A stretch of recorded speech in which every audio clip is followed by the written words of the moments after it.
This was actually a solid card all around. Considering that there was fucking 15 fights on the card. I would say for a fight night card like this, the top 3 fights were more impressive than they needed to be in terms of name value. Yes. Like generally, you just get 2 good name fights, You're right. not a third one. So you're right. This is actually, I believe this was supposed to be a big ESPN card. okay, that's kind of makes Yeah, UFC on ESPN 14. So it was like a big Fox card, big ESPN card. So it kind of makes sense. But let's start off at the bottom of the card, and then we'll work our way back up. Nathaniel Wood gets a solid win over John Castaneda, who makes his UFC debut. Ramazan Ameev gets a solid decision victory over Niklas Stolch. Penny Kianzad kind of kicking my fucking self for not betting Penny Kianzad here. You know how much I hate fucking bets, and you know how little of her skills that I think, right? And Penny Kianzad, much better boxer, and she showed it off in this fight. It did get a little hairy for her when she slipped, and Betch was able to have top control for a little bit, and then Betch being Betch, she gets back up and gets back into a game where it's just way too difficult for her to win. She thought the 10-second clap was the end of the round and stopped fighting. And then just gets popped in the face repeatedly. Like, what are you doing? Betch doing Betch shit. Yep. Right? Tanner Boser gets a solid win over Rafael Pessoa. Boser's looking good, man. It's crazy how I missed this one. thin this guy is. Like, he's a heavyweight, and I don't know what he weighed in at this. He's a little jiggly. No, he's getting in bigger or better and better this fight shape. properly, so I didn't take it. I wish 235 was his last weigh-in. Like, he's slim. Like, it's surprising how slim he is. There's actually a picture. Hold on, let me show you this. I feel like once you get to like 230, just go to light heavyweight.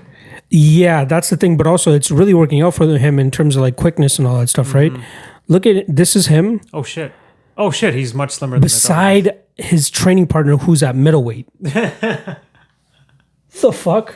Guy's a Punjabi dude fighting on a Contender Series in September. But 8-0 middleweight looks pretty good. I'm excited to see him fight. But look at him. He looks fucking like small compared to him. And again, like belly wise and all that type of stuff, he looks like he's in shape. So good for Boser. It works for him in terms of his game plan, in terms of being very agile, his leg kicks, getting in and out of shots, and being the faster guy compared to most of these heavyweights that he's fighting. His only loss in the UFC so far, Cyril Gann. You know what I mean? Who's fucking just wrecking everybody right now. Next, Movsar Evloev comes through as my fucking lock of the night play against Mike Grundy. Very, very fun fight. Great grappling exchanges in that first round. Grundy had a very, very tight darts choke that somehow Movsar got out of. Fucking insane how he was able to survive that. Gets out of that and then just completely takes over in the next 2 rounds. Surprised that... Actually, you know what? I did give him round 1, so I do understand those 30-27 scores that he got. Next up, Tom Aspinall going in against Jake Collier, or somebody that looks like they ate Jake Collier. Aspinall gets it done quick, 45 seconds. This was hilarious because they showed the highlights of Jake Collier's first run, and I'm like, oh, I remember this dude. And then when the fight was happening, I thought the other guy was Jake Collier because I'm like, oh, that guy's like super tubby and shit. That's not Jake Collier. And then I'm like, wait, that guy doesn't. Then I look over, I'm like, holy fuck, what happened to Jake Collier? What are you doing? I was honestly thinking like he went from middleweight to light heavyweight to now heavyweight. Yeah, but this is not the right heavyweight. This is no. I just got fat. I honestly thought that it was going to come down to him coming in at like 230, 240, looking like sort of jacked, looking good. It didn't even look like he fucking trained for this fight. Tubby. And you can tell, 45 seconds, done. Dude, right from the get-go, within like the first 5 to 10 seconds, you could tell it was going to get bad really fast for Jake Collier. Like, easily. It was just so easy. Who was that guy's name again? Tom Aspinall. Young kid, right? 6-2 now. Trains with Durden Till. Solid. My only concern is he just keeps going in there and dusting these guys really quickly. That is what's going to happen. He has 2 losses. Both of the fights that went to the second round, he lost those fights by submission. Oh, that's my only. He is a black belt. Good. Yeah, he's solid striking, but Collier also looked like crap too, and it looked like his chin was kind of like out to get hit a bit. Aspinall? From what I remember. You know, his striking is a strong suit, but he's just going in there and just dusting guys that shouldn't be in there with him. He needs a little bit of a step up. So I'm not really. I would say Tanner Bowes would go in there and absolutely wreck him. Let's just put it that way. Jesse Ronson goes out there and pulls off an upset victory over Nicholas Dalby. That one was very, very fun. Hamilton's own. London's own. There you go. He did fight in Hamilton a couple times. But yeah, no, I'm a big fan of Jesse Ronson. Had probably the toughest 3-fight stretch that you can have in the UFC. All split decisions. Michel Prazeres, Kevin Trinaldo. Lee, and Francisco Trinaldo. Back to back, all split decision losses. Gets the boot from the UFC, works up his way back in the regional scene and comes back on short notice and beats Nicholas Dalby here, who, you know, didn't look good. You would assume that he would go right to his grappling and his wrestling right away because he would be unmatched on the feet. He didn't do that, and he paid dearly for it. Jesse Ronson goes out there and gets the drop. Club and sub is pretty much what they call it. Francisco Trinaldo, the gods save him once again. In the third round, goes out there and gets that crazy finish of Jay Herbert. You know what? I didn't get to watch this fight the closest. So I didn't get to watch this fight the closest, so I didn't see the first 2 rounds. I know he got dropped in the first. I think he got wobbled as well, or maybe dropped again, but it was looking really bad. And then he just... he hits him in the forehead. It kind of looked like the Weidman Jacare, the way he fell. Like just where I don't know how to even explain the way he fell. It's not like noodle leg. You kind of just go stiff and fall over. Yeah, like it was just complete equilibrium was off. Got fucking dropped. What did you think about the stoppage? The stoppage was bad. Like, even when Herb Dean, did you see Herb Dean's comments about why he didn't stop it? I believe so. He thinks he was in the defense position. Like he was in a position to defend. And I'm like, tracking his opponent is what he's saying by locking eyes on him. If you take that reasoning for what it is, for what he said, you're like, oh, that makes sense.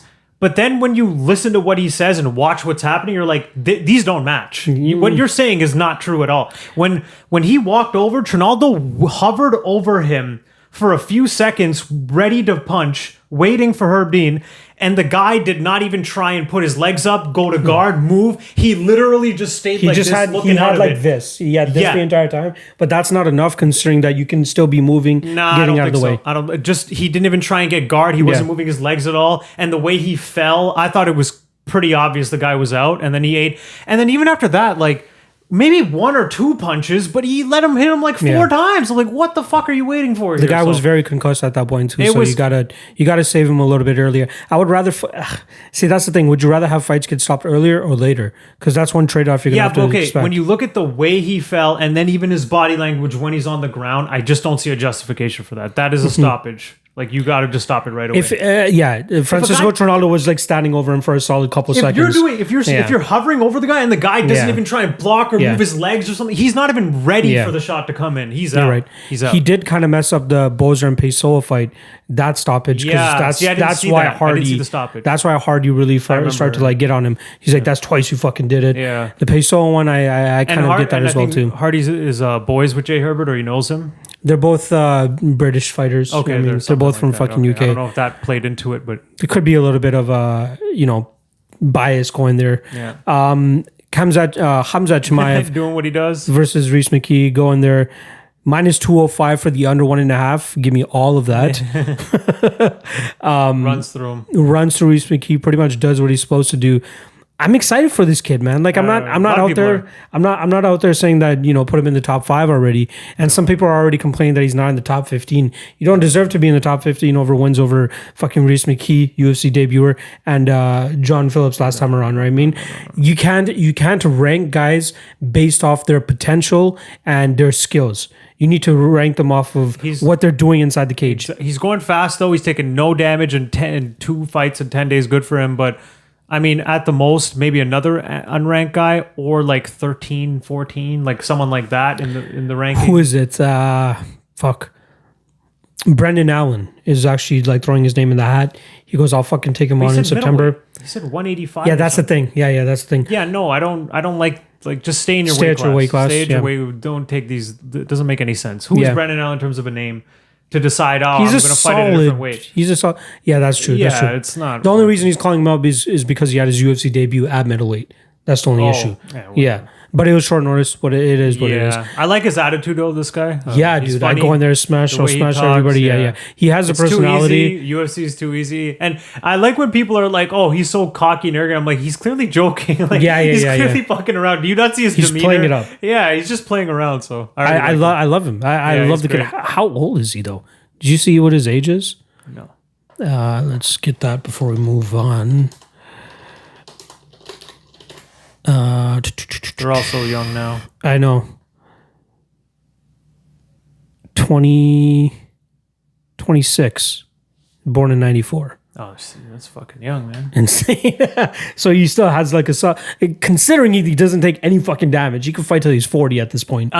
Here's the thing though. Who was I listening to? Oh, it was Luke Thomas again. He brought up a good point about why you don't fast track a guy like that with a style where it's go, go, go.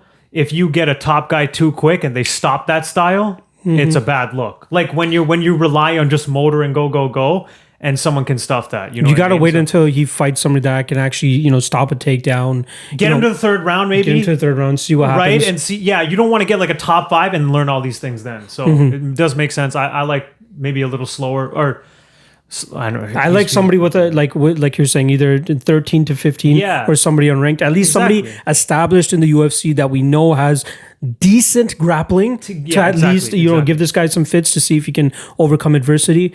But yeah, I'm loving what he's bringing to the table so far, and he's some new blood in that welterweight division, and I'm glad it's the welterweight division because I his potential is the only other thing besides Colby Covington that I see can dethrone Usman. Yeah, Usman is right. It's gonna. This is the type of style you would need to beat Usman. Is to do Usman, pretty much Usman. We gotta know. Yeah, but there's still so many question marks about him. He needs more time. Yeah, can he do it for 5 rounds? That's another thing against a guy who's gonna keep getting up. Yep. Yeah, that's true. Yeah. And is probably a lot stronger than him too, right? Yeah. So that's something we got to worry about. Stronger than everybody. The guy's a monster.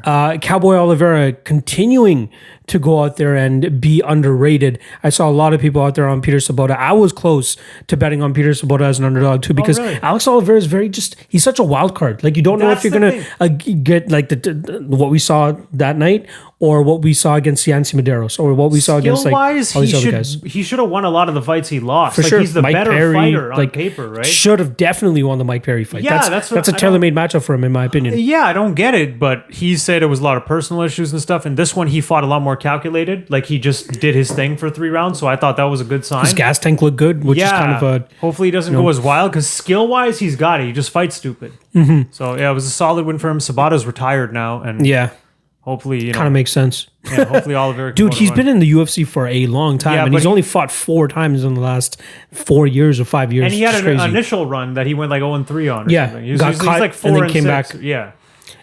Also, when you have a loss to Kyle Noak on your record, if you remember fucking Kyle Noak, Paul Craig and Gadzhimurad Antagulov, I knew that shit was going under 1.5. You give me minus 129. I'm taking that shit every single day. Paul Craig. Antagulov just doesn't evolve. Like, look at all of his fucking fights. He either goes out there, gets a quick submission, or goes out there, gasses, and loses. Look, he's had one fight that made it to the 3rd round. See, one fight. He didn't gas in this one. He kind of just jumped into the guy's triangle, though. But like you knew what Paul Craig is gonna fucking do from his back. What is like? How did you let this happen? So even the Kutilaba fight couldn't finish him. Gassed himself out. Got TKO'd. Oleg Shayjuk just stayed away from all the takedowns and pieced him up in 44 seconds. And now Paul Craig. Yeah, he's probably getting cut now. That's 3 finished losses. That kind of sucks. Solid win for Paul Craig. He's right back in there. He's saying that the funny thing is he called out Johnny Walker, Ryan Spann, and Shogun Rua. Johnny Walker and Ryan Spann are fighting each other. Exactly. Literally after he called them out, those two got matched up, which is hilarious. I wouldn't mind the Shogun rematch if Shogun wants to continue fighting. Let's figure out that draw that occurred the other time. But again, like you don't want to put a Shogun in there against like these killers that are going to go out there and fucking take years off his life because he has like 3 years left to live. You know what I mean? Considering his fucking UFC career. It's insane. It's insane. And it's crazy how like even against Nogueira, how does he keep getting wobbled and not go out? He does doesn't go out. All the three fights. Close to death. Every single fight with them. Even Anthony Smith had to combo him how much before he finally died against the cage. Yeah. Like, he doesn't go out. It's way too much damage. It's hard to watch at this point. So I wouldn't mind that rematch, but we'll see what's next for Paul Craig. Carla Esparza versus Marina Rodriguez. We went over this fight in the deciding split, so if you guys want to know why we scored the fight for Carla Esparza, go check that shit out. But in terms of repercussions here, Carla Esparza is really putting together a solid run here. I think she's on a 4-fight winning streak now. A lot of people think she's got some questionable calls on her record, but like I'm pretty certain we did deciding splits on both of these two fights, and we scored both of them for her. Esparza. Yeah, I think initially we thought Watterson, but then we rewatched it. We're like, oh, Esparza had more volume, more activity. Even though she didn't implement her wrestling as much, she was still able to go out there and kind of outstrike Michelle Watterson, who was supposed to have the advantage in that fight. The Alexa Grasso fight, very close to, but I'm pretty certain we gave that to her as well. The Jandiroba fight, that was clearly hers. But losses to Tatiana Suarez and Claudia Gadelha are not the worst in the world. Even the Claudia fight, that she kind of lost the first 2 rounds and then started, dominating a slowed down Claudia in round 3. It was a close fight. Tatiana's the only one that just ran through her. Of course. She's running through all bitches right now. Like, ragdolled her. It's ridiculous. And now when you see Esparza's record, it makes Tatiana's win look even better. Of course. She's going out there and beating, top... Esparza's getting these takedowns and controlling people, and then Tatiana was ragdolling her. It's like, Jesus Christ. I think the most beneficial thing that could happen for Carla Esparza right now is if the UFC brought in the 105-pound division, because that would be a much more suitable 100%. Weight class for her. Plus, they have a ton of talent I agree with what you said, man. Get rid of 145, make 105. Exactly. It makes all the sense in the world. I'm pretty sure Jandiroba is an atom weight. Michelle Watterson could be an atom weight. I'm pretty sure she was an atom weight. She lost to Jessica. She beat Jessica Penne. Yep. In Invicta, they're both atom weights technically. Yep. I know there's Loma Lukpumi. There's fucking Brianna Van Buren. Tisha Torres could go down there as well too. Yep. There's a lot of women that could go down to 105, but Carla Esparza against fucking who's the champion? Weili Zhang. She's gonna get murked, right? She's gonna get murked. Ioana Jędrzejczyk, we know how that fight's gonna go. Her striking, even in this fight, was still not good. No. Marina Rodriguez was like Esparza looked scared, just trying to get a takedown, just trying to not get hit too much before she shot in. You take that level of striking to the top against Rose, against Jessica Andrade, against Joanna or Weili, you're gonna get hurt. Like, remember the Joanna fight? It's gonna be worse than that. Joanna's even better than that now. That's so true. Let's see what there is for her. The top 4 girls there, they will maul her. So Joanna and Tatiana are somehow tied for 3rd place, which leaves Nina Ansaroff in 5th. She's pregnant and she's about to give birth, so she should be out of the rankings. Okay, sorry, I just tripped out for a second because I saw Weili Zhang number 2 and then Shevchenko 3, and I'm like, what fucking division is this? That's the women's pound for pound. Oh, okay. I was like, what? Makes no sense. And Nunes is first. Huh? When the fuck did Weili fight for Nunes? But yeah, maybe the Rose fight, she already has a win over her, but Rose could definitely piece her up on the feet. She probably has a better jiu-jitsu at this point in time now too, so she could maybe, do a lot better off of her back compared to the first time that they fought. Who, Rose? Rose and Carla. Remember she beat her for the title? Yeah, but that was interesting because Rose just kept getting taken down and controlled. Yeah. I just don't think that would happen. She's gotten way better with the jiu-jitsu at this point in time, right? Even when in her fight against Jessica Andrade, she was very active after her back. But other women, ahead of her in the rankings, she would definitely beat Nina Ansaroff, in my opinion. And then the other girls, she already has losses to, except Jessica Andrade. So why not Jessica Andrade against Carla Esparza? That's pretty much the only fight that hasn't happened yet. When you look at it record-wise and ranking-wise, it kind of doesn't make sense. I don't think that fight goes well for her at all. I think she gets hurt. I don't think either. I don't think she gets Jessica deaded. Yeah, I don't think she gets Jessica down as easily. No, not with the strength difference there. And Andrade is going to land a bomb. It's going to hurt. It's going to hurt bad. So, but... Poor Carla, if that does happen. Yan Xiaonan is actually scheduled to fight Claudia Gadelha coming up too. So maybe if she gets a victory, she could line herself up with Carla, which again is probably not a very suitable matchup for Carla either. But I want to see Yan's takedown defense just tested a little bit more, and we'll probably see it tested against Claudia Gadelha in that fight. So 115, even though Carla has fought a lot of those women, it's still pretty interesting. There are a lot of fun matchups out there. I'm still looking forward to the progression of Marina Rodriguez. I was looking at Angela Hill. Amanda Hebos, she's up there too. She's slowly making her way up. She's going to be a problem as well. Yeah, that's really about it.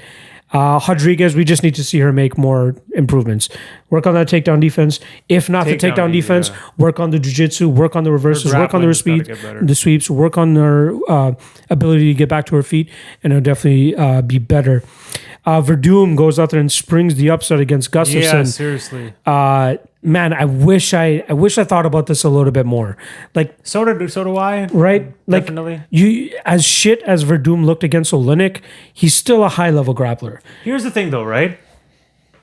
Gus doesn't get taken down. So my whole thing was, Gus will probably be dead on the ground, but Verdum doesn't take many guys down that easily, and Gus is so good at staying up. The problem here was Gus was like scared of the ground and just trying to run away, like so worried about disengaging. I think that gave Verdum an even easier time putting him down. We also have to take into consideration this was the first time he's fighting guys that are like his size. You know what I mean? Like he's a big guy. No, he's defended the takedowns though against Jones, like a John Jones, and gotten up in DC. Even DC had a as hard well time too, but Verdum is still a big dude. But here's the thing: he didn't even get taken down by a double leg or something. He was literally running away back to him, and Verdum just grabbed him and tripped him. So that's a panic deal right there, where he's like, "Oh my god, I got to disengage," and he's just panicking to get away from him, and it fucked him over. I'm not ready to throw out the Gustafsson heavyweight experiment yet. I want to give him another chance or two. I want to see him compete against other guys. I'll never put money on him. I didn't put money on him this time, but I want to see him compete against other guys. I want to see him really, work into that heavyweight division, because he could be a problem if he can just fix those small things. Like that's such a shitty way to lose. You've had a long time to get your grappling up to a better level than just that. Yeah. Like that was kind of unfortunate for him. Yeah, he wasn't even really defending. How old is he? He was more just stalling. Mm-hmm. Like as soon as Verdum got the armbar position, first of all, he just waited. When you're Gus, maybe there's something I'm not seeing, but you kind of know Verdum's trick is take the back and go for the armbar. So he wasn't really even seeing that. It just seemed like Verdum set it up so quickly and easily. Maybe that's just Verdum being amazing. I'm not seeing it, but also like Gus, I felt like could have defended better there. I think he just felt like, when you're shittier in a position and it's almost like you're losing coming into that position. It felt like that. Can you believe that the Verdum sub prop was plus 460? That's pretty insane. If he's gonna win, that's how he's gonna win. Right? He's not gonna outpoint stupid Gus. Me for not even like paying attention to that. Shogun against Nogueira. It's like all their other fights. All three fights go the same way. Yeah. Shogun wins the majority of the fight by not as much dying. By after surviving Nogueira almost killing him. Like that's like all three fights. Although I did see Nogueira, most people scoring this fight for Nogueira. I did see that too. Rounds, I thought Shogun rode away with it in the second and third round. No, I heard the third everyone scored for Hua, but apparently the first two should have been. And I believe the round up for dispute more so was the first. Like most people seem to give Nogueira the second and Hua the third, and the first round was like the one up for debate. I thought from what I remember, I thought it was round 2 and 3. At least Shogun won after obviously getting hurt in that first round, right? It's funny, like you said, all three of the fights pretty much went the exact same, but it was like the first fight was like the most entertaining, and the second fight was kind of entertaining. This one was kind of entertaining too. No, the second fight was actually boring as fuck in rounds 2 and 3. Shogun just clinched. I guess it was the fanatic first that really like, because he survived like a bat. Well too, right? He was really close to getting finished. This one not as much, but the second one was bad. Unfortunate for Nogueira to lose in his retirement fight. I wouldn't be surprised to see him come back in like Bellator after like a year or two to be like, you know what, I still got the fire. I don't want to end off on a loss. He's so old. He's like 41 at this point in time. Guy too, to have 3 fights like that against Hua and not come out with one win. Yeah, like it doesn't tell you how close those fights were on paper. Mm-hmm. No, that's totally true. At least this one was the last one a split decision as well too. Do you remember? No, it was unanimous. It was unanimous. So this one was a split. Kind of surprising for a 41-year-old versus a 38-year-old in terms of level of entertainment that we actually got out of this. So I'm fine with that. Solid win for Shogun to go out there. Maybe he gets that Paul Craig fight, like I said earlier in the episode. And then that leads us to our main event, Robert Whittaker against Darren Till. It's been a couple days since the fight. I'm trying to remember how I scored it. I believe I gave him the fifth. Oh, no, wait. I had a 2-2 going into the fifth round, and I gave the fifth round to Whittaker. Why? Don't remember. Obviously, it's been a couple days. I don't remember which 2 I actually gave to Whittaker out of the first 4. I got to rewatch it because to me, like, as soon as the fight ended, I thought Till won the 5th. Mm-hmm. And I also had it 2-2. I had it first and second are not up for dispute. Till won round 1, Whittaker 2. They dropped each other in those rounds. Yes. 3 was Whittaker based off output. He outlanded him by like 20 strikes, and not too much happened there. Round 4, I thought Whittaker outlanded him a bit with like more, once again, those distance strikes. But Till had a really good flurry, and I thought he landed just a little bit more quality, so I gave him that round. Most people had a 2-2. 2 judges actually had a 2-2. And then I kind of thought Till did the better work and landed the better shots in round 5, at least on the first watch. So I still haven't rewatched it. Once again, like even with the Esparza Rodriguez, like I thought one thing and it was another thing. So God knows if I rewatch it and I score for Whittaker. But yeah, on first viewing, I actually had a 3-2 Till. I had a 3-2 Whittaker.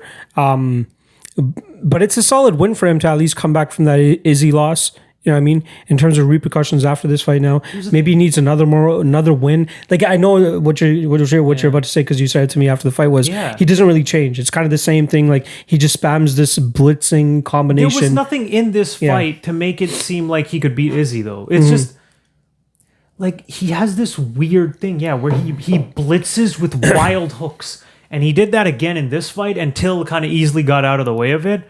But that's kind of his style. Like pretty much almost all of his fights. More setup. Like you think Izzy's gonna fall for? I mean, no. Izzy, like he's too accurate of a striker to do that against, right? So he's got to improve that. To me, also, Till was the more naturally talented guy. He looked way more faster, and when he threw, it was way more crisper. It just he seems to have this issue output. Yeah, he kind of just lots of feinting, trapping you, but not throwing as much. And then he like round 3, he lost just on output, but. I think it was also to do with his knee got fucked up. Yeah, he was talking about that afterwards. So maybe he was focusing too much on that. But in terms of like I think if Till was good and actually throwing more, he should have won this fight. Like the Wonder Boy fight was super close too. You know what I mean? And that's based off of the fact that his output is just not there. And I don't know if it's him just going into these fights thinking that he's gonna like knock his opponent out at a certain point. But if he doesn't knock them out, then what is he gonna like? What does he have to show? He's trying to feint and trick you and then land that one shot, but it's too much time in between strikes thrown. Like you gotta also he needs be those shots active. To be significant enough. Yeah. But if they're not often enough, or if they hit but don't do the damage that you're expecting them to do, then you're gonna give away the round, right? In the Whittaker fight, Whittaker was hitting his leg a lot, and I'm like, why isn't Till going for his leg? Because Till did that against Wonder Boy when he couldn't get in and land anything. Like it was doing something to keep him active. Do something, right? Yeah, I don't know. I still think Till is up there. Like, I don't think this fight really takes away too much from his stock or anything like that. It's interesting because his record at middleweight's only 1-1 with a split decision win. He's 1-3 in his last 4, but you still know he's top tier. Like, for sure. Even he said it in the conference press conference. Even after watching this, you're like, he's still at the top though. Like you can still give him somebody within the top 10. A guy coming off a loss though. Like let's get his record at least looking a little better. Let's see. Maybe he gets... Actually, didn't Hermanson say that he wanted the winner of this fight? Sorry, that's Whittaker. He would want Whittaker.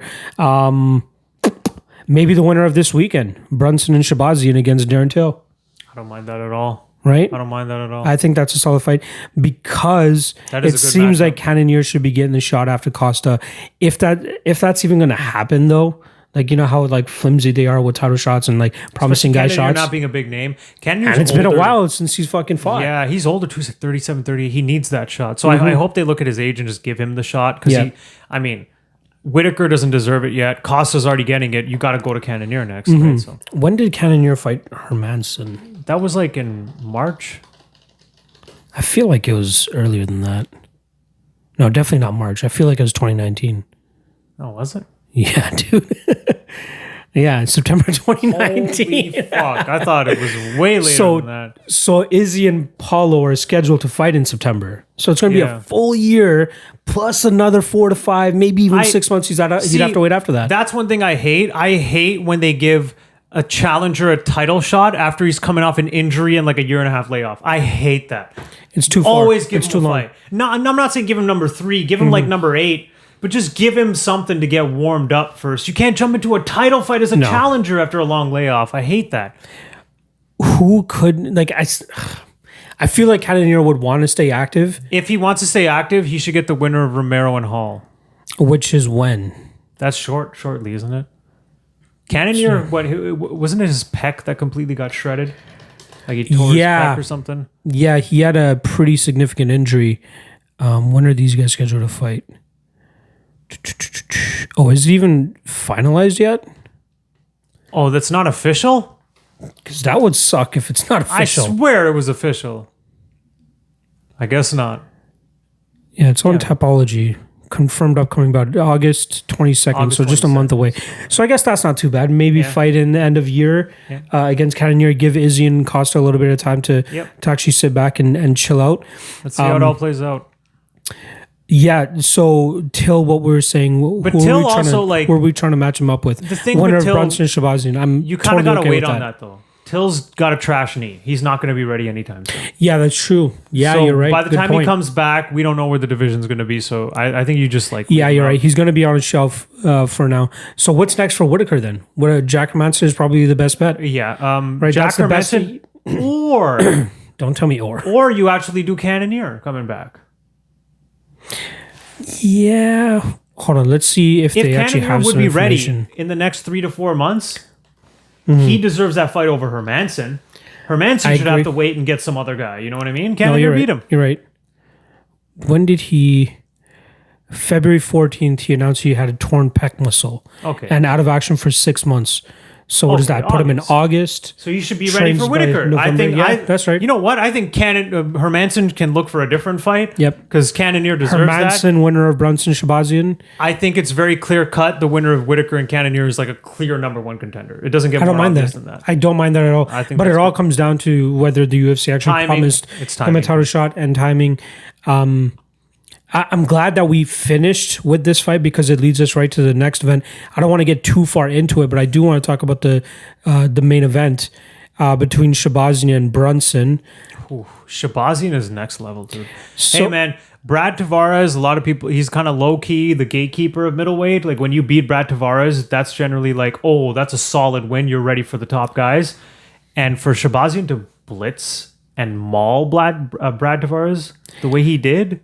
Man, I thought that was super impressive. I'd say it was a fairly even striking matchup until he dropped him. Okay. Then Tavares got back up. I got to rewatch it. It wasn't a mauling. I think the finish was brutal. And the finish was brutal for sure. Okay, I'm probably just remembering. He dropped him with a beautiful right hand. Tavares pretty much got right back to his feet, and then he dropped him with a head kick, and then finished him that way. But it was fairly even on the feet.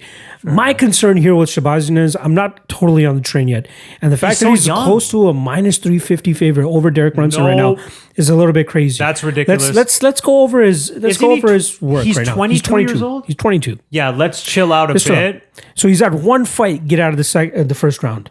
And that fight against Darren Stewart, I'm not sure if you remember that fight, but he took a very grapple-heavy approach in that fight where he pretty much just, from bell to bell, stuck to Darren Stewart like glue. First round, very successful doing so. Near the ending of that round, he was trying to get clipped by Darren Stewart. Interesting. I don't remember. Second round, clinch fucked him for the entire round. Third round, started to gas and was shooting for his life against Darren Stewart, who was piecing him up. Look at that. It was a split decision as well, too. Yeah. Where Darren Stewart did decent damage in that first round. I wouldn't mind. Good experience fight, though, for him, for a young guy. Very good. But that third round was very, very skeptical. Like, he was shooting for his life. The only reason he got away and probably didn't get finished was he had a grappling advantage over Darren Stewart, which allowed him to do that. Now, if that happens against Derek Brunson, if this fight gets into the second or third round, things are going to get very interesting because he's not going to be able to play that grappling and wrestling game against the much higher level grappler and wrestler in Derek Brunson. That's a good point, too, because this is a 5-round fight. No, it's a 3-round. So they had Holman Aldana originally scheduled as a main event. Aldana pulled out with COVID. He's lucky. And too quick of a turnaround. He's lucky it's not a 5-rounder because Brunson would probably get him in that. Yeah, those odds, though, I did not know that. That is crazy. Insane. I would easily put a small bet on Derek Brunson. At those odds, like, what the fuck? Like, he barely gets out of the 3-minute mark in any of his fights outside of the Darren Stewart fight. And, you know, if you can't get that knockout, like, this is like the I'd like to compare to Razak Al Hassan and Francis Ngannou. If you're not able to get that first round knockout. Here's the thing, though. Brunson is also a good candidate to get a first round knockout against.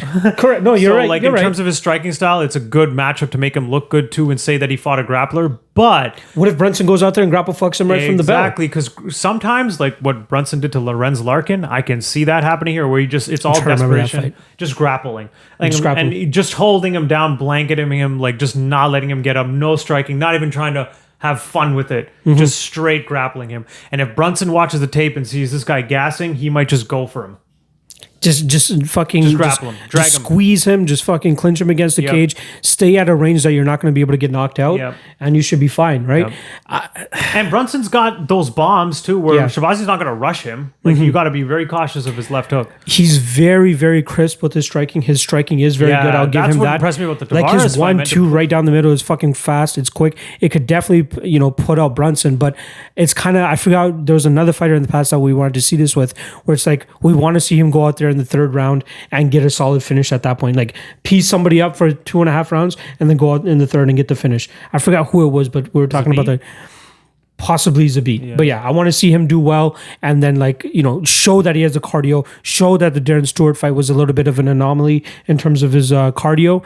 But man, he looked tired as fuck. And the one thing especially about that Darren Stewart fight, it was kind of boring. Like it only really got going in that third round when Stewart was starting to land bombs on him. And then in the post-fight interview with Jimmy Smith, he goes off like, "Fight of the night, baby. 50 G's, come on." I'm like, I know it's your first fight in the UFC and all that shit, but come on, dude, chill the fuck out. But I'm not trying to hate on Edmund here, but based on what we have in terms of evidence, slow down with the minus 350. Yeah, no. Originally, Brunson, when these guys were fucking scheduled to fight each other, it was like minus 145. Okay, and now there's like all the steam coming on him for some fucking reason. I thought it would be minus 200 Edmund Shahbazyan, based on his height, like not 350. That's absurd. It's insane. Minus 320 now. Yeah, that's insane still. But yeah, minus 240. They were originally scheduled earlier. I forgot fucking when, but it opened a lot closer. That's definitely you got to put a play on Brunson there. Maybe not. Who knows? But yeah, solid. Is there any other fight that really glances out to you? There's only 11 fights this card. Ray Borg coming back against former TKO champ Nathan Manis. Gerald Mearshart against Ed Herman should be fun for as long as that lasts. Vicente Luque. Green again? Yeah, they're doing a rematch. It just got a draw. Yeah, we got a draw last time around. Randy Brown against Vicente Luque should be fun. That line is a little bit closer than I think it should be too. I think people just think that Luque is just dog shit now because of his striking defense. He might be shot, but another thing is Randy Brown impressed me against Warley Alves. Like he came back, he looked really good. Like after that Nico Price knockout, he looks like he looked all right in the. I thought he looked Warley better. Alves Like fight. I thought he would get grapple fucked pretty badly, but he put him out nicely. Warley just gassed and then fell into a fucking triangle. That's all it was. Jennifer Mai against Joanne Calderwood. Calderwood turning down a title shot pretty much to stay active and fight Jennifer Maia because I believe Valentina's injured. I think Valentina's injured, which is why. And this is a not an easy fight for her. She is a decent favorite right now, but not the easiest of fights. There's nothing else. Eric Spicey against Marcus Perez. Jamal Emmers against Timur Valiev. He has 2 losses. He's 16-2. His only loss was against Chris Gutierrez. At least his last loss was against Gutierrez. Trains with Mark Henry, Frankie Edgar, and those guys. Dagestani fighter with Zabit and those guys. So interesting prospect coming into the UFC. Chris Gutierrez against Cody Durden. Durden's taking this on short notice, making his UFC debut. Kevin Holland, somewhat of a quick turnaround against Trevin Giles. Should be a fun fight. But nothing else. Jonathan Martinez against Frankie Saenz. Frankie Saenz is still around, yeah. I know, right? I think the last fight he had, he got murked by... Herman is still... Yeah. What are we doing? Why is Ed Herman allowed to fight? Yeah, he fought Marlon Vera back in March 2019. Yeah, 11 fights compared to the 15 that we had last week. I don't mind the slight downturn in fights here. I mean, I'm getting a little burned out, but I think we looked at this at the last episode. There's no break until at least October. And sorry, what happened with the home fight? They're just gone? Aldana tested positive for COVID, yeah. Oh, great. They pushed it to like later in September or something like that. Anik actually said on the podcast, they said that there's like no off weeks left for the year, maybe with the exception of one. So yeah, because we saw none, but maybe there's the only one that we saw was between two pay-per-views that they're having in October. But they're probably going to fill that. They're going to fill that. Right? Oh, yeah. Khabib Gaethje has been announced. Yeah, 24th. Yeah, October 10th was supposed to be a pay-per-view as well, too. I'm guessing they're backtracking on that. But yeah, Khabib Gaethje signed for October 24th. They're really like pumping it up now, so we know that's true. Hope for this Khabib Gaethje fight is that Khabib just looks like Khabib. Because if he doesn't look the same, everyone's going to point to his dad dying. Yeah. And like, oh, he's not the same. And if you had fought him before, then he would. Like, I just hope he looks the same. Whether he wins or loses, just look like Khabib, please. Like, you want to see the you got to think with a fighter like him, though, he's very mentally strong. That's what I mean. I don't think it would affect him. If anything, I think it would make him like more motivated to want to like, honor his dad or something, right? Like, I have to win now for him. I don't know. He's kind of lucky that he like has kind of two training camps. Like he had the Dagestani fight team, and then he also has AKA. So he still has Javier Mendez there as kind of like a father figure / coach. Definitely not, still like not at that level. Not his dad, but, yeah. But, you know what I mean? But like still a solid coach for him. But that's a very, very interesting fight, man. Like a lot of people are. I think Gaethje's got him, dude. See, that's what I mean. A lot of people are thinking the same thing. Gaethje's whole thing too. Let's see if they have odds for this. Yeah. Even Gaethje's wrestling, right? Yeah. He was known for his defense. He's not. He doesn't really care to use his offensive wrestling. He's known for his wrestling defense. Yeah, exactly. So if he can scramble on the feet, Khabib is in serious much shit. Like serious shit. How would you line this fight? I would think it would be around minus 180 Khabib plus 150 Gaethje. What's it at? I believe I saw plus 205. Oh, shit, really? So there's a little See, bit I'm definitely going to put something on Gaethje at plus 200. Are you kidding me? What about Gaethje inside the distance? You think he gets it done inside the distance? Plus 254? That's too hard. That's too hard to say. That's not enough juice or enough We haven't squeeze. seen anything in Khabib's fights to know whether he would be tough enough to survive it if he got rocked and hurt. Like, I don't know. There's just too much. Hey, Alfie. What's up, man? All right. Well, that's a good way to cap off the episode, at least I think. We'll come back on Sunday to recap the Shahbazyan and Brunson fight. We'll see if the hype is real with Shahbazyan or not, or if the veteran Derek Brunson is able to take him down. Any other parting thoughts that you got, like in terms of this Till Whittaker card or what's coming up? Any other big news? Mike Perry's having a kid. And his ex-wife wants to talk to Ariel or Joe Rogan. That's kind of weird, don't you think? Like, why only go for those two people? Straight up, the fact that she tagged Rogan and Ariel, I'm like, all right, attention seeking. I think they're all fucked up people at this point. I'm sure he's done bad shit to her. Why would you tag? I'm sure. You're just trying to make a name for yourself when you tag Ariel and Joe Rogan in that. Shut up. Like, talk to anybody. There are so many other reporters that you could go to talk about this. And there was actually a reporter that dug into it a little bit more, and she has filed restraining orders against him in the past. Okay. But they denied it because it wasn't like sufficient evidence or anything. He's never hit her. He's never done anything like that to her, but he does seem like the type of guy, though, like the claims that she made about him screaming things. I'm like, I could totally see Mike Perry doing that. Like, he does seem like he needs some anger management issue, some work there. Absolutely.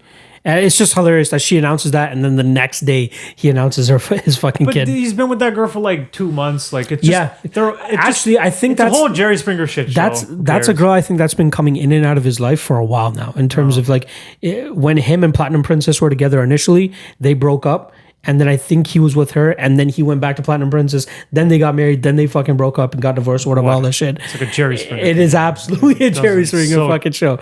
Yeah, that's so fucking weird. Do you know the name of the kid? Did you read the name of the kid? Oh no, what is it, man? Some fucking DC supervillain name. Rain, as in like REIGN. Oh, God, yeah, that's King. Something Perry. The Rain King? Rain King. Like Rain first name, I'm assuming middle name King, and the last name Perry. That's